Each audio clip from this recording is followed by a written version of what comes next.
students. Good morning, dear students. We are going to discuss external carotid artery today.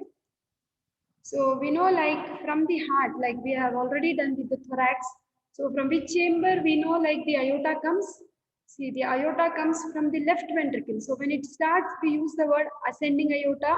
When it turns, you call it as arch of aorta, and when it is traveling downwards, you call it as descending aorta. The descending aorta has further descending thoracic aorta and descending abdominal aorta. Now, when you see from the arch of aorta, on the right side, we have brachiocephalic trunk, which will be subdividing into right subclavian and right common carotid. So each common carotid will be dividing further into external and internal carotid arteries. Now, when you see the left side of the arch of aorta, we do not have brachiocephalic trunk. Instead, left common carotid artery and left subclavian artery, they come directly. So the left common carotid artery further subdivides, same like on the right side, into external carotid artery and internal carotid artery.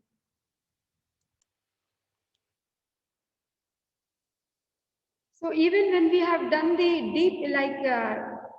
deep cervical fascia of the neck, so this picture I kept in that particular topic also in this slide was there, like in the neck region we have modification of deep fascia, that is carotid sheath enclosing the common carotid artery medially, and laterally you will see the internal jugular vein. In between them we will find the vagus nerve. Anterior wall of carotid sheath will have ansa cervicalis, right? Now, the common carotid artery is this one, right? So this is all common carotid artery which has actually started from the brachiocephalic trunk on the right side. So it is running upwards through the neck under the cover of the anterior border of sternocleidomastoid. It divides into internal carotid artery and external carotid artery. The level of bifurcation is usually about the level of the upper border of this cartilage, that is the thyroid cartilage, or sometimes it may move little higher up, that is at the level of hyoid bone. Internal like carotid artery continues upwards within the carotid sheath. External carotid artery leaves the sheath and becomes external to it. Now see, this is our common carotid artery which has come from the brachiocephalic trunk. At the level of the thyroid cartilage or hyoid bone, we can see it is bifurcating into internal and external. External will be supplying the outside structure of head and neck, whereas internal carotid artery will enter into the carotid canal of the base of the skull bone to enter into the cranial cavity, and hence it will be supplying the brain. Okay, structures outside are supplied by the external carotid artery. Structures inside the cranial cavity are supplied by internal carotid artery. So this picture helps us again to understand, like these carotid vessels are actually enclosed in the carotid sheath. Okay, the external carotid artery begins at the level of the upper border of the thyroid cartilage. It ascends through the upper part of the neck, supplying multiple branches to the adjacent structure. It passes deep to digastric and stylohyoid muscles and then pierces the parotid fascia to enter the gland at about the level of the angle of the mandible, where it ends by dividing into maxillary and superficial temporal branches. That means, see here, this is our external carotid artery. Posterior belly of digastric and stylohyoid will be at this level. So you will see it will be crossing that, and then it will be moving at the angle of the mandible and then entering the parotid gland, piercing the parotid gland, and then it will be dividing into terminal branches. What are those? Maxillary and superficial temporal. So external carotid artery has 8 branches. Now let us see what are the 8 branches we have. See, branches of external carotid artery itself can be a 3 marks question. Then we also have external carotid artery for 5 marks. Any of the branches like facial artery, maxillary artery can come as again 5 marks question. Overall, sometimes external carotid artery can also come as an essay question. Now let us see what are the total 8 branches we have. The anterior branches of the artery are superior thyroid. As the name suggests, it will go and supply the thyroid gland. Lingual, yes, that is to the tongue. Facial, we have already studied when we were doing face chapter. Posterior branches are occipital and posterior auricular. Medial branches are ascending pharyngeal. Terminal branches are maxillary and superficial temporal. So there is a mnemonic for this, like Sister Lucy's powdered face often attracts medical students. This is a Sister Lucy's like powdered face often attracts medical students. You can pause this and try to learn the branches. Once you name the branches, just think logically where it is going and supplying. If you understand, you will write in your own words. Now, the relations of external carotid artery, anterolaterally, it is related to anterior border of sternocleidomastoid muscle. Above this, like the artery is superficial, which is just covered by the skin and the fascia. We have hypoglossal nerve crossing lateral to it. Posterior belly of digastric and stylohyoid muscles are also related laterally to the artery. Internal jugular vein lies lateral to the artery and then posterior to it.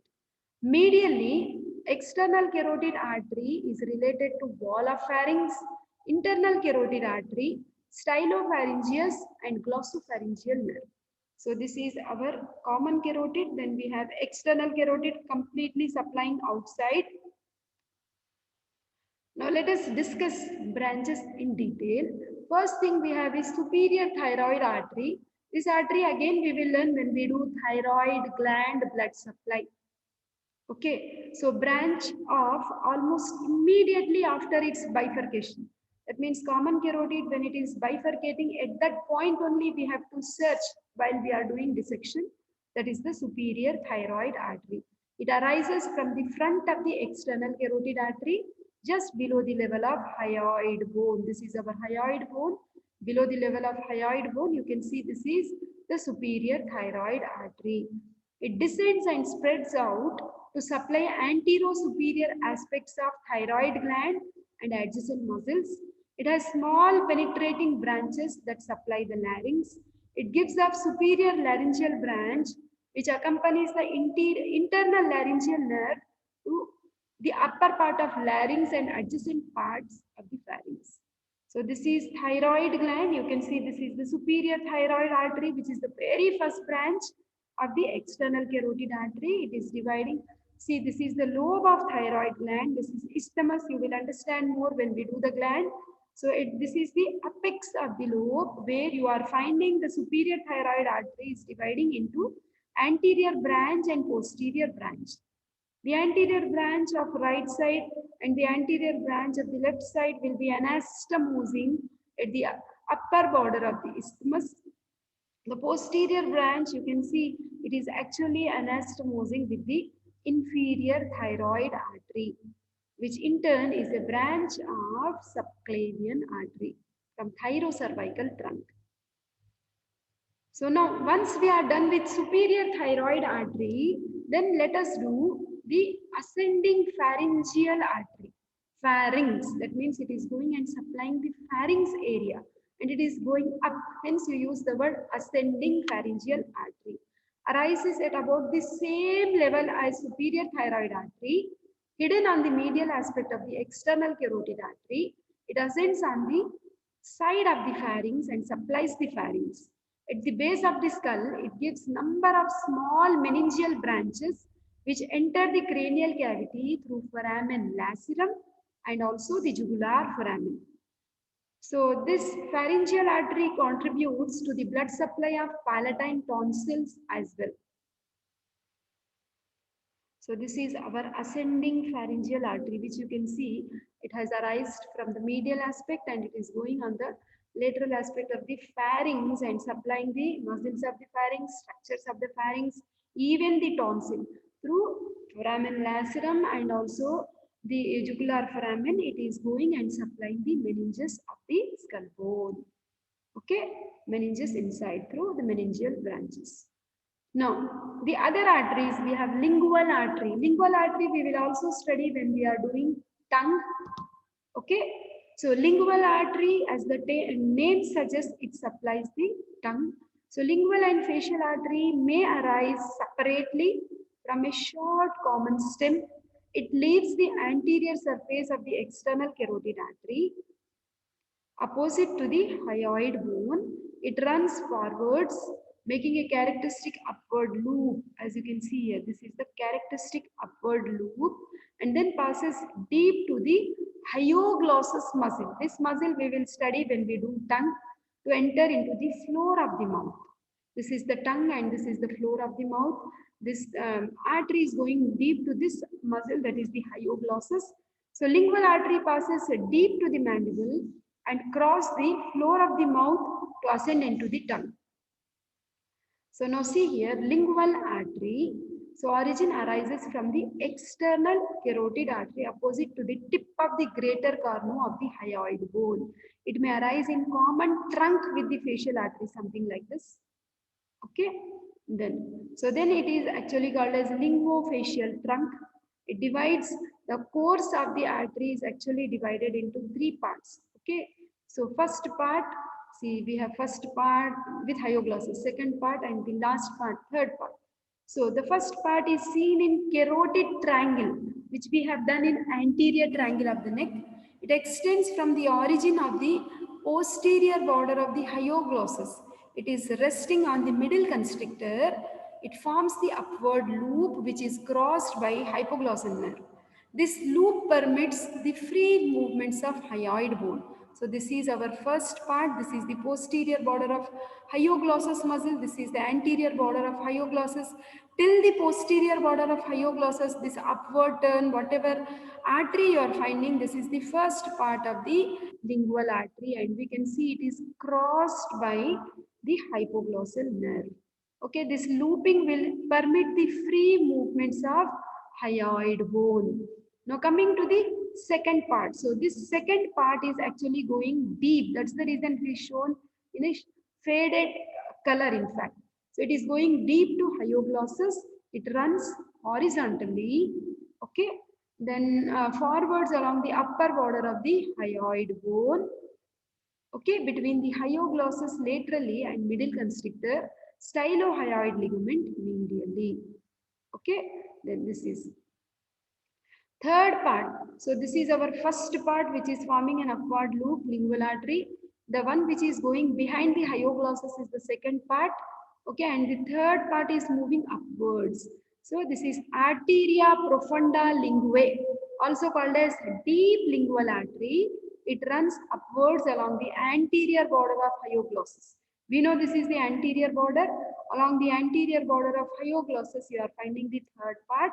Then it is running horizontally forwards on the under surface of the tongue on each side of the frenulum linguae. In vertical course, it lies between genioglossus medially, inferior longitudinal muscle of the tongue laterally. So horizontal part is actually accompanied by lingual nerve. Okay, so let us see exclusively our lingual artery. So this is completely facial artery. This is lingual artery which is making an upward loop. Background muscle is middle constrictor. Then you can see it is accompanied by the hypoglossal nerve. This is hyoglossus muscle. This is posterior border. This is anterior border. First part is from the origin to the loop to the posterior border. Second part is behind the hyoglossus. Third part is anterior border of the hyoglossus. You can see how it is moving upwards.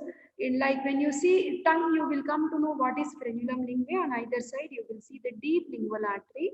Okay, and which is going into the substance of the tongue and supplying the tongue. Okay, that is. Now this artery, the lingual artery, has four branches. One is suprahyoid artery, courses along the superior border of the hyoid bone, serving the muscles nearby. That means suprahyoid muscles. What will be there? Muscles you have, geniohyoid we have, isn't it? Hyoglossus we have, genio, like hyoid muscles.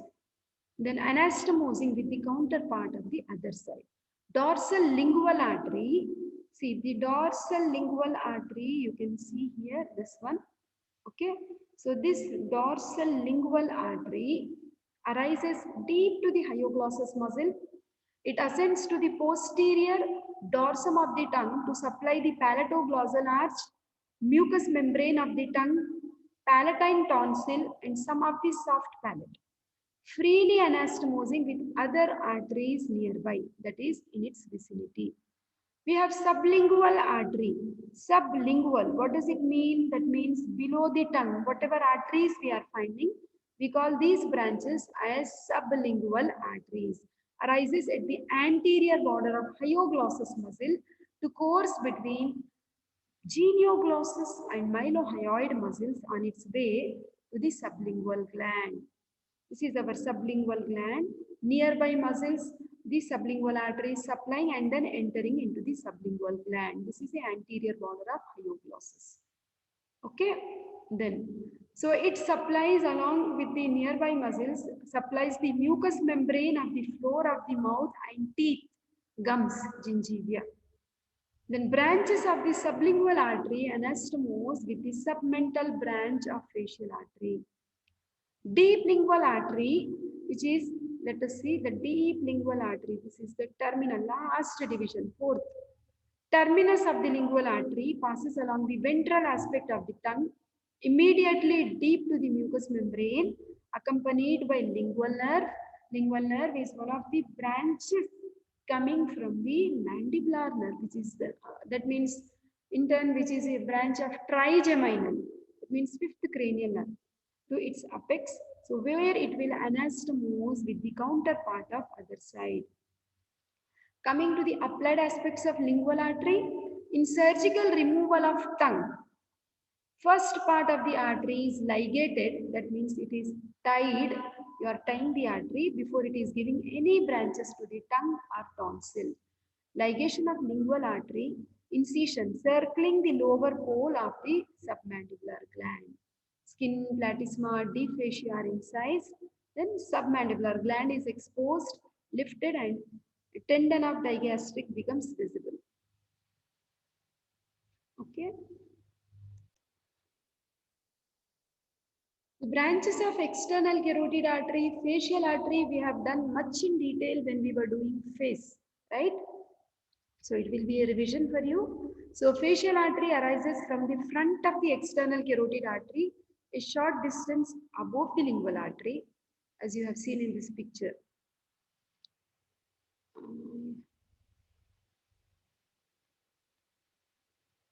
This one. So this is lingual artery, and above the lingual artery, you are finding facial artery. Okay. So it is making an upward loop. Then it is running over the hyoglossus muscle.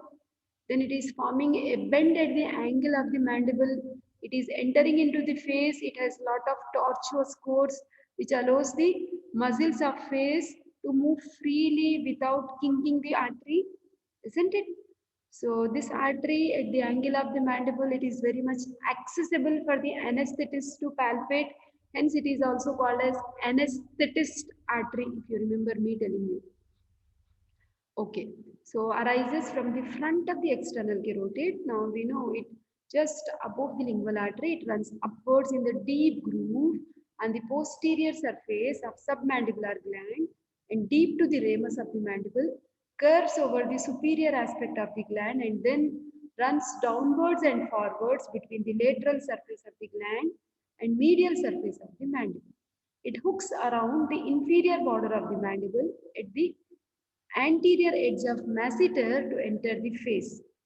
In the neck, it gives off ascending palatine branch, which ascends along the side of the pharynx to supply soft palate, tonsillar branch to the palatine tonsil, submental branch, which runs forward on superficial surface of the mylohyoid to supply nearby muscles and skin.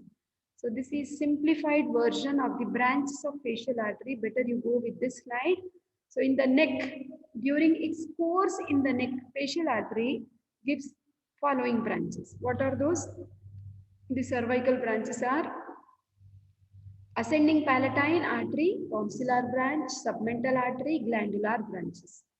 Over the face, the branches of facial artery are inferior labial, superior labial, lateral nasal, and angular artery, the terminal branch, right? So this is The cervical part of the facial artery at the angle of the mandible, it is entering into the face. This is the facial part, or like we are finding as the facial artery. So facial artery arises from external carotid artery just above the tip of the greater cornu of hyoid bone. So this artery runs upwards in the neck as the cervical part and facial part in the face. The tortuous course allows free movements of pharynx during deglutition on face, free movements of mandible, lips, cheek during mastication, facial expression. It escapes traction and pressure during movements. Now let us see the cervical part. So part runs upwards on the superior constrictor of pharynx deep to the posterior belly of digastric. It grooves the posterior border of the submandibular gland, makes a step of bend, two lobes. This is one loop, this is one more loop. Two loops it makes, first winding down over the submandibular gland and then up above the base of the mandible. This is submandibular and this is the base of the mandible. Facial part, the vessel enters the face by winding around the base of the mandible and by piercing the deep cervical fascia at the antero-inferior angle of the masseter muscle. It runs upwards and forwards deep to risorius to a point 1.25 centimeters lateral to the angle of the mouth. Then it ascends by the side of the nose up to the medial angle of the eye, where it terminates by anastomosing the dorsal nasal branch of ophthalmic. If you remember me telling you, ophthalmic artery is one of the branches of internal carotid artery. Hence, at the angle of the eye, we will have anastomosis of external carotid artery with internal carotid artery via ophthalmic branch. Okay. The variations, it may arise sometimes commonly with lingual artery, that is linguofacial trunk. Okay. So the cervical part, ascending palatine artery. So this ascending palatine artery originates near the origin of facial artery. Okay. Then it passes upwards between stylopharyngeus, styloglossus muscles to supply levator veli palatini, superior pharyngeal constrictor, neighboring muscles, soft palate, tonsils and auditory tube. Tonsillar artery, as you can see here, it is going towards tonsils, passes between styloglossus and medial pterygoid muscles, pierces the superior pharyngeal constrictors, and to supply the palatine tonsil and the posterior aspect of the tongue. Glandular arteries branches, they actually supply the submandibular gland. Submental artery arises from the facial artery near the anterior border of the masseter. It follows the base of the mandible into the anterior direction and turns onto the chin. Okay, on the anterior border of the depressor anguli oris muscle. It accompanies the mylohyoid nerve. This is all submental artery. So it supplies in the submental triangle and sublingual salivary gland. Okay. So inferior labial artery, as the name suggests, it supplies the lower lip. Okay, originates near the corner of the mouth, passes over depressor anguli oris muscle and pierces the orbicularis oris. Artery courses superficial to that muscle, supplying it as well as substances of lower lip. Forms an anastomosis with its counterpart on the other side with the branches on the mental and submental arteries. Superior labial. So superior labial is the one which is moving towards the upper lip. So this is the superior labial. So arises just above the inferior labial, passes superficial to orbicularis oris muscle in the upper lip to serve that muscle as well as substances of the upper lip. It sends a small twig, that is the septal branch, to supply anterior inferior part of nasal septum and alar branch into the wing of the nose. The terminus of the vessel will anastomose with the counterpart of its fellow. We have lateral nasal artery. See, this becomes the lateral nasal artery. So this lateral nasal artery, small branch arising at and passing into the wing and bridge of the nose, supplies the ala and dorsum of the nose. It will also anastomose with its fellow on the opposite side. Then we have angular artery. So where is the angular artery? This one. Towards the angle of the eye, we have angular artery, which is the terminal continuation of facial artery, supplying the tissues in the vicinity of medial corner of the eye and anastomosing with dorsal nasal branch of ophthalmic artery, which in turn is a branch of internal carotid artery.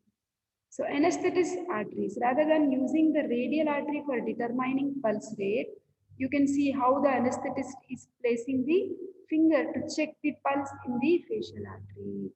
Okay, so anesthesia, like anesthetists usually use either the superficial temporal artery anterior to the ear, just superior to the zygomatic arch, or facial artery, just as it crosses the mandible, okay, anterior to the masseter muscle.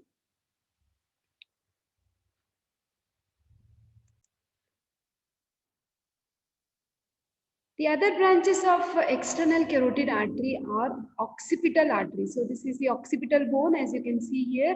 It lifts the back of the external carotid above the level of hyoid bone, runs medial to the digastric muscle and then into the occipital groove on the mastoid part of the temporal bone. On leaving the occipital groove, it turns superficially to supply posterior part of the scalp. The other branches we have are posterior auricular artery arising from the posterior part of the external carotid artery above the digastric muscle.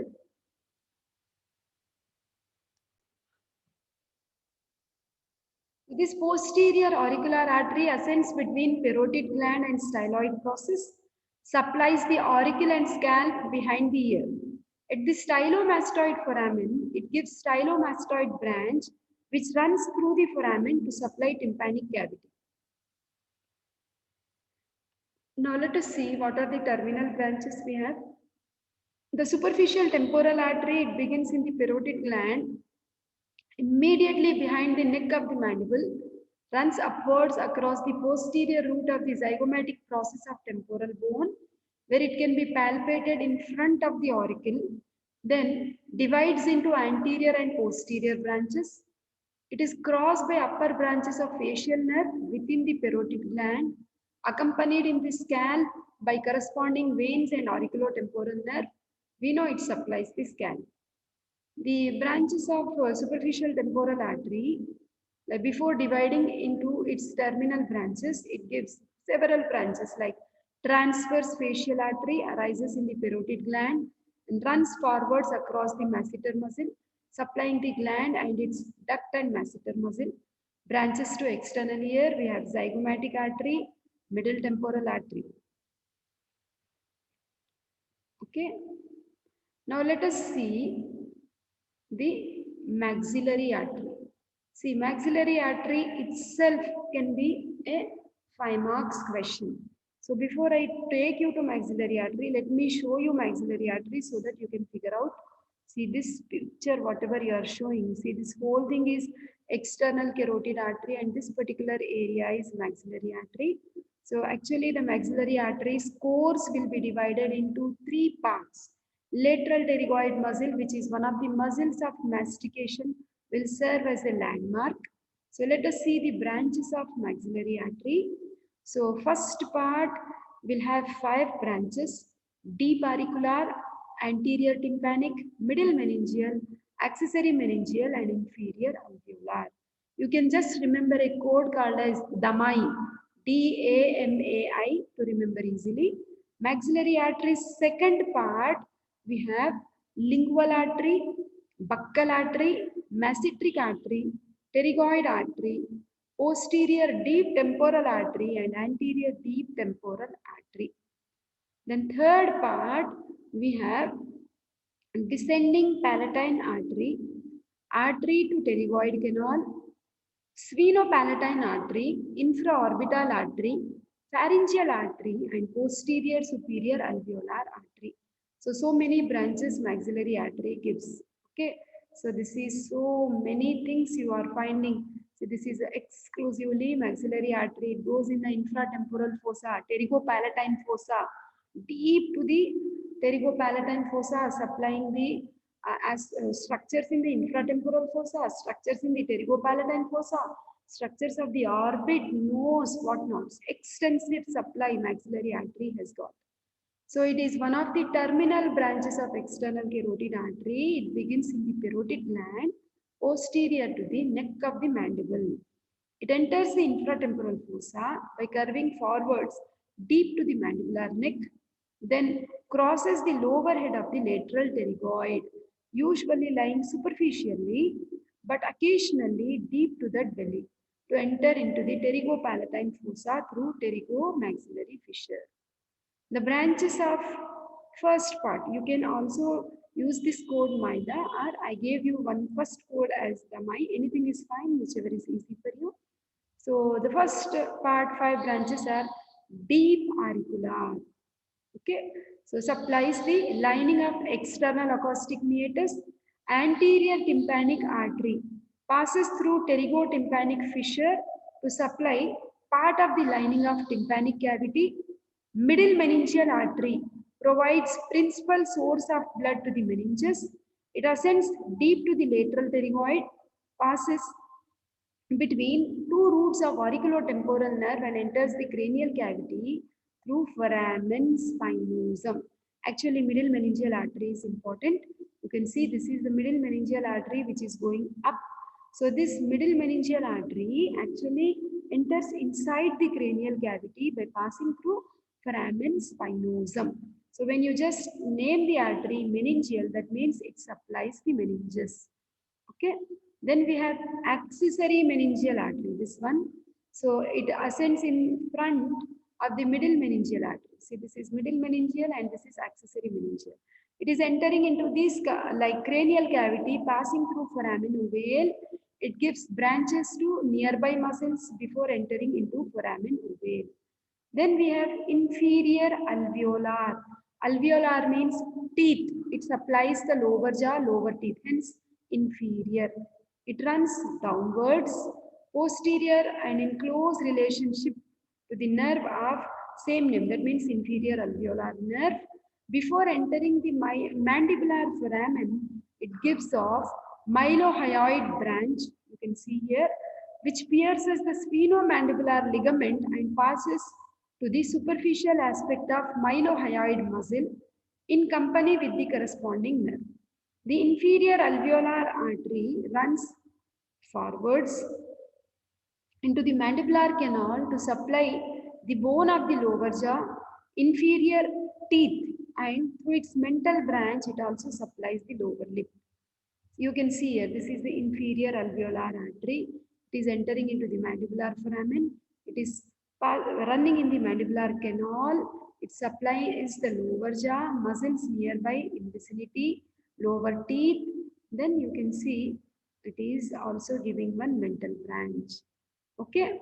So now let us see the branches of second part. So the branches of second part are like within the lateral pterygoid muscle, we have 5 branches.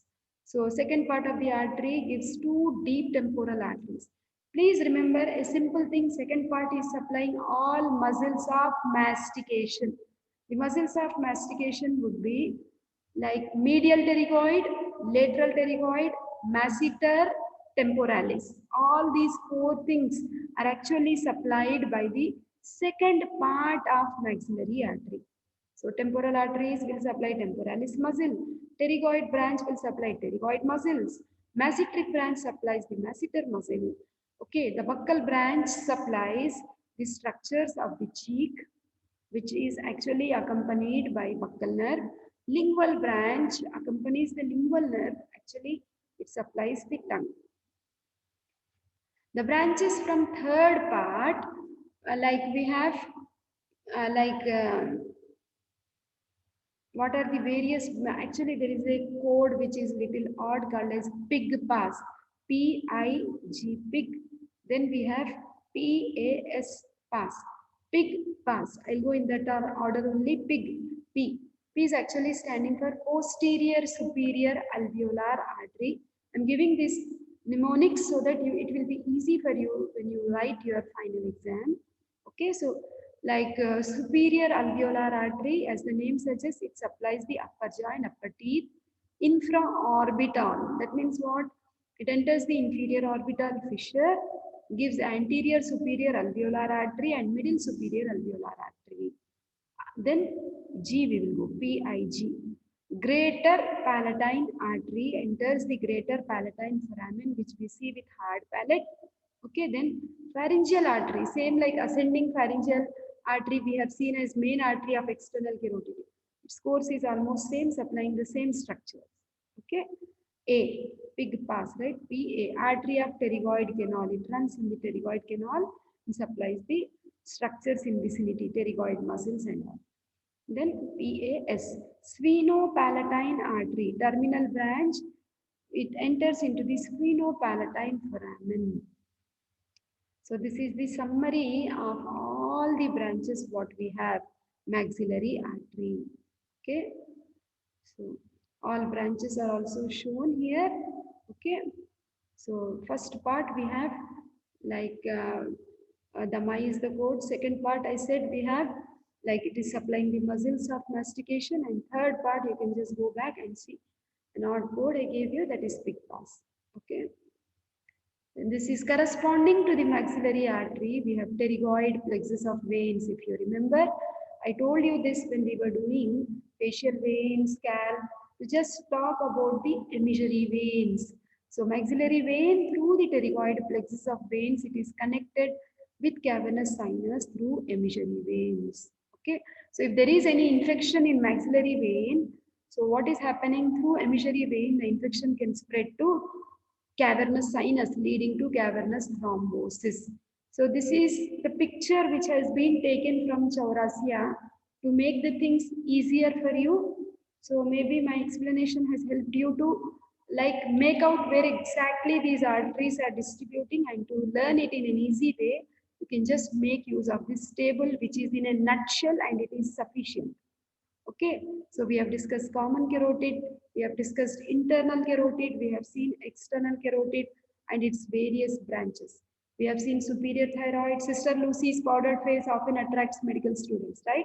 So superior thyroid, lingual, facial, occipital. So beginning course, termination is given, area of distribution is given, posterior auricular, ascending pharyngeal, superficial temporal, maxillary. Okay, have patience to learn this answer. Okay, thank you.